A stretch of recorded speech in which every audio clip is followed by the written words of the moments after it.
Pour cet enregistrement, Didier Esquiban nous a prêté son piano de concert. Un magnifique Steinway. Il y a aussi quelque chose d'assez symbolique dans cette filiation du duo Esquiban-Kemener. Et donc on travaille aussi sous la bienveillance artistique de Didier qui nous suit, qui nous encourage.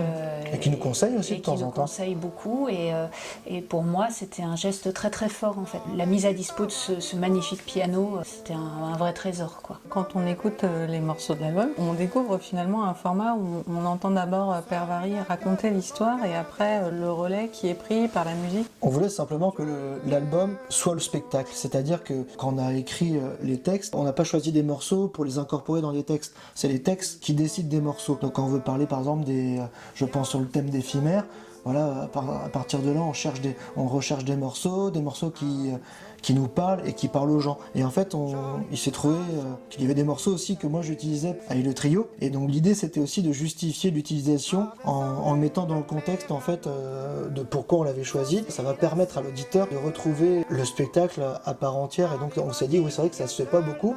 Oui, puis finalement la musique porte le texte. Le texte est vraiment mis en valeur par la musique, donc les désolidariser les uns et les autres, on perdrait un petit peu le sens de l'histoire, et les musiques ont un retentissement assez particulier grâce en fait à ces textes et à toute l'émotion qu'ils transmettent, et on le ressent vraiment quand on est en concert. Il y a une espèce de silence très recueilli. J'ai l'impression que les musiques sont davantage accueillies après ces textes, quoi. Il y a vraiment quelque chose. Et en fait, nous, on ne parle pas de concert, on parle de spectacle. Il y a le texte, la musique, la déambulation, le fait qu'il n'y ait jamais de mauvaise place en fait sur nos concerts, spectacles. On a essayé de rebalancer tout ça sur un CD, donc on n'a pas la vision, mais on a les 95% du spectacle sur le CD.